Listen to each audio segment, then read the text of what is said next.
কালিয়াচকের সুজাপুর ৯ মৌজা ঈদগাহ ময়দানে মহা সমারোহে ও বিপুল উৎসাহ উদ্দীপনার মধ্যে দিয়ে পালিত হলো ঈদ উল আজহা নামাজ। এই প্রথম সরকারি নির্দেশ মেনে রাস্তায় পড়া হলো না নামাজ। ১২ নম্বর জাতীয় সড়ক সংলগ্ন এই ময়দানে এদিন ৪০ থেকে ৪৫ হাজার মুসলিম ধর্মাবলম্বী মানুষজন একসঙ্গে নামাজ আদায় করেন।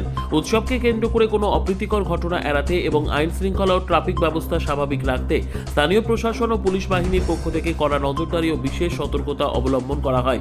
সঙ্গে ছিল কেন্দ্রীয় বাহিনী ও নামাজ শেষে দেশ ও জাতির কল্যাণে সব সম্প্রদায়ের মানুষের মধ্যে সৌহার্দ্য ও সম্প্রীতির বার্তা বিনিময় করা হয়। সরকারি গাইডলাইন মেনে ১২ নম্বর জাতীয় সড়ক বন্ধ হয়েছিল না, যান চলাচল স্বাভাবিক ছিল।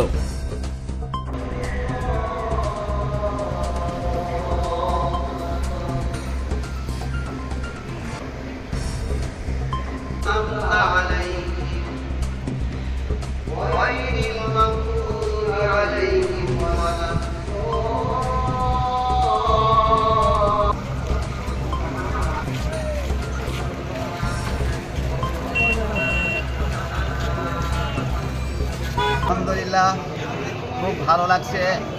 আমরা আজকে খুব সুন্দর দিন পেয়েছি এবং আমাদের বিশ্ব স্রষ্টার তার আনুগত্য এবং আমাদের শেষ নবী হযরত মুহাম্মদ রাসূলুল্লাহ সাল্লাল্লাহু তাআলা আলাইহি সাল্লামের সুন্নাত মোতাবেক এবং আমাদের দেশীয় যারা শাসনকর্তা তাদের গাইডলাইন মেনে আমরা ঈদের নামাজ, ঈদ উল আজহার নামাজ আজকে উদযাপিত করলাম।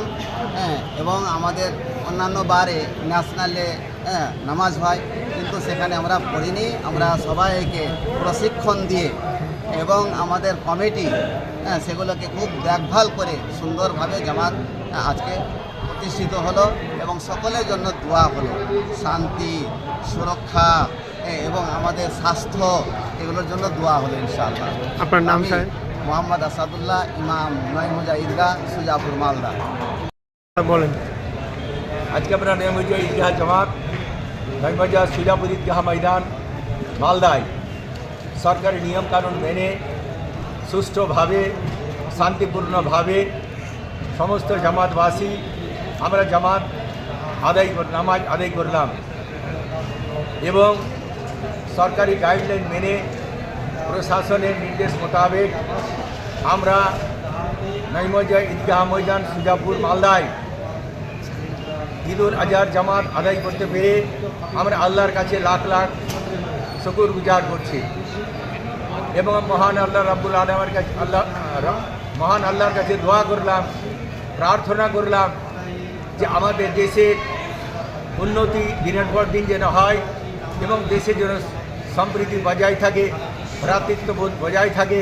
এ দোয়াই আমরা আল্লাহ পাকের কাছে এ পবিত্র ঈদগাহ ময়দানে দোয়া করলাম।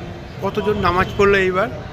এবারে মোটামুটি ৩০ থেকে ৩৫ হাজার লোক বা ৪০ হাজার লোক আমাদের ঈদগাহ ময়দানে একসঙ্গে আমরা নামাজ আদায় করতে পারলাম। এবার আমাদের এই ৯ মৌজা ঈদগাহ ময়দান, সুজাপুর, মালদায় ২ শিফটে নামাজ আদায় করা হবে সরকারের নিয়ম মেনে ইনশাআল্লাহ। জাতীয় সড়কের উপরে আমরা নামাজ আদায় করিনি এবং আমাদের গাড়ি চলাচল সচল ছিল।